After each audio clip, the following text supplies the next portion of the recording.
ஆண்டவராகிய இயேசு கிறிஸ்து நாமத்தில் உங்கள் யாவருக்கும், இந்த உலகத்தில் உள்ளதான எல்லா மக்களுக்கும் அன்பின் வாழ்த்துக்கள். அனைவருக்கும் இனிய கிறிஸ்துமஸ் மற்றும் இனிய புத்தாண்டு நல்வாழ்த்துக்கள்.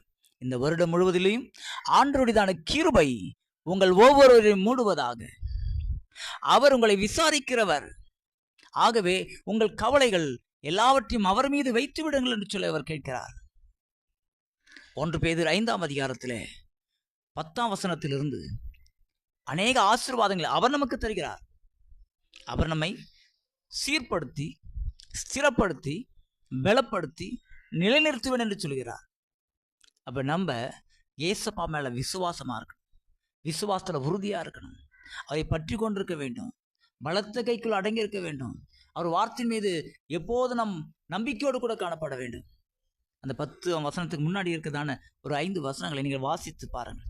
இதுக்கெல்லாம் நாம் கட்டுப்பட்டு கீழ்ப்படிந்து நாம் வாழும் பொழுது ஆண்டவராக இயேசு கிறிஸ்து ஆசீர்வாதங்கள் நம்முடைய இல்லம் தேடி வந்து தருகிறார். அவருடையதான வீட்டிலேயும் ஆசீர்வாதங்கள் பெருக்கெடுத்து ஓடும்படியாக செய்வார். நீங்கள் உங்கள் பிசினஸ்ல நீங்கள் ஸ்திரப்படுவீர்கள், நீங்கள் பலப்படுவீர்கள், நீங்கள் சீர்படுத்தப்படுவீர்கள், நிலைநிறுத்தப்படுவீர்கள். பிசினஸ்ல இதுவரைக்கும் உங்களுக்கு லாஸ் இருந்திருக்கலாம். உங்களுக்கு இனி லாஸ் வராம ஏசப்பா ஆசீர்வதிப்பார். உங்களுக்கு இப்போதுதான் திருமணம் ஆகியிருக்கிறதா? உங்கள் திருமண வாழ்க்கையை ஆண்டவர் சீர்படுத்துவார். 2 பேருக்குள்ள ஏதாயிலும் சின்ன சின்ன கசப்புகள் இருந்தாலும் அதை சரி செய்து கொள்ளக்கூடியதான சூழ்நிலையை ஆண்டவர் உருவாக்குவார். உங்கள் இருவரையும் ஸ்திரப்படுத்துவார், பலப்படுத்துவார், ஆவிக்குரிய குடும்பமாக நிலைநிறுத்துவார். ஊழியத்திலேயும் ஊழியக்காரர்களாக இருக்கிறதான உங்களை ஆண்டவர் இந்த வருடத்திலே அவர் சீர்படுத்துவார். இது வரைக்கும் நம்ம சரியான வார்த்தைகளை, சரியான திட்டங்களை, சரியான முயற்சிகளை நாம் எடுக்காமல் அநேக காரியங்கள் நாம் செய்திருக்கலாம். இவைகள் எல்லாம் நாம் சரி செய்து கொண்டு எந்த இடத்துல நாம் சரியான விஷயங்கள் நாம் செய்யவில்லை என்று சொல்லி உணர்ந்து அவைகளை சரியாய் செய்யும் பொழுது ஆண்டவர் அதை சரியாய் செய்வதற்கான வழிகள் நமக்கு கற்றுத்தருகிறார். சீர்படுத்தி, ஸ்திரப்படுத்தி, பலப்படுத்தி ஊழியத்தை நிலைநிறுத்துவார். இப்பொழுது இருக்கிறதான கொஞ்ச சிறிய சபையை ஆண்டவர் 100 மடங்காய் உங்களுக்கு ஆசீர்வதித்து தருவார். அவரே நிலைநிறுத்துவார். இந்த ஆண்டிலே சபைகள் நிலைநிறுத்தப்படும், எல்லா ஊழியங்களும் நிலைநிறுத்தப்படும், எல்லா குடும்பங்களும் ஆசீர்வதிக்கப்படும், எல்லாரையும் ஆண்டவர் மேன்மையாய் உயர்த்துவார். நீங்கள் ஒன்றுக்கும் கவலைப்படாதீர்கள்.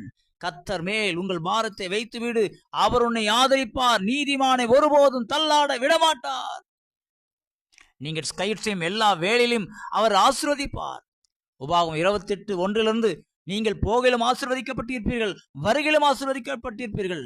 உங்கள் தொழில் ஆசீர்வதிக்கப்பட்டிருக்கும், உங்கள் ஆடு மாடுகள் ஆசீர்வதிக்கப்பட்டிருக்கும், உங்கள் பிள்ளைகள் ஆசீர்வதிக்கப்பட்டிருப்பார்கள். நீங்கள் தேசத்திலும் மேன்மையான இடத்திலே உட்கார வைப்பார். ஒவ்வொரு நிலைகளிலேயும் உயர்த்தி உயர்த்தி உயர்த்தி நம்மிலே மகிழ்ச்சி கொள்கிறதான நல்ல தேவன் நம்முடைய ஆண்டவராகிய இயேசு கிறிஸ்து. ஆகவே அன்பு ஜனங்களே, கவலைப்படாதீங்க, எப்போதும் சந்தோஷமா இருங்க, ஒரு நாளும் கலங்காதிருங்க. ஆண்டவர் சொல்றாரு, சந்தோஷமா இருங்க, சந்தோஷமா இருங்கள் என்று மறுபடியும் சொல்கிறேன். நீங்க ஹாப்பியா இருந்து பாருங்க. உங்க வாழ்க்கையில என்னைக்குமே தோல்விகள் இல்லை, எல்லா நாளும் வெற்றியுள்ள நாளாக மாறும். இந்த வருடத்தின் 365 நாட்களும் உங்கள் வாழ்க்கையில வெற்றியுள்ள நாட்களாக ஆண்டவர் ஆசீர்வதிப்பார். உங்கள் குடும்பத்தில் நல்ல சமாதானம் இருக்கும், நல்ல சந்தோஷம் இருக்கும், நல்ல ஆவிக்குரிய ஜீவியங்கள் இருக்கும். ஒவ்வொரு நாளும் காலையில் 5 மணிக்கு எழுந்து ஜெபிக்கிறதான காரியங்களை ஆண்டவர் உங்கள் குடும்பத்திலே கொண்டு வருவார். நல்லா ஜெபிங்க, நல்ல தேவனை ஆராதிங்க, தேவனுடைய பிரசன்னத்தை உணருங்க. பரலோகமே உங்களுக்காக இறங்கி வந்து உங்களுக்காக எல்லா சேவைகளையும் செய்ய ஆயத்தமாயிருக்கிறது. கர்த்தருடைய நாமத்தை பற்றி கொள்ளுங்க. உங்கள் பிள்ளைகளை தட்டி கொடுத்து இன்னும் நல்லா சிறப்பாக செய்யுங்க. இன்னும் நல்ல பிள்ளைகளா நீங்க இருப்பீங்க, ஆசீர்வாதமா இருப்பேன்னு சொல்லி தலைமுறைக்கும் ஆசீர்வாதத்தை கொண்டு போங்க. நீங்க யாருக்கிட்டையும் நீங்க சண்டை போடாம மலர்ந்த முகத்தோடு கூட மகிழ்ச்சியோடு கூட எல்லாரையும் அணுகுங்க. இந்த வருடம் முழுவதும் கர்த்தரின் பிரசன்னம் உங்களிலிருந்தும் அநேகரை சந்திக்கும். நீங்களும் ஆசீர்வதிக்கப்பட்டிருப்பீர்கள், நீங்களும் அநேகரை ஆசீர்வதிப்பீர்கள். கர்த்தர் உங்களோரையும் ஆசீர்வதிப்பாராக. ஆமேன், ஆமேன், ஆமேன். God bless you. God bless you.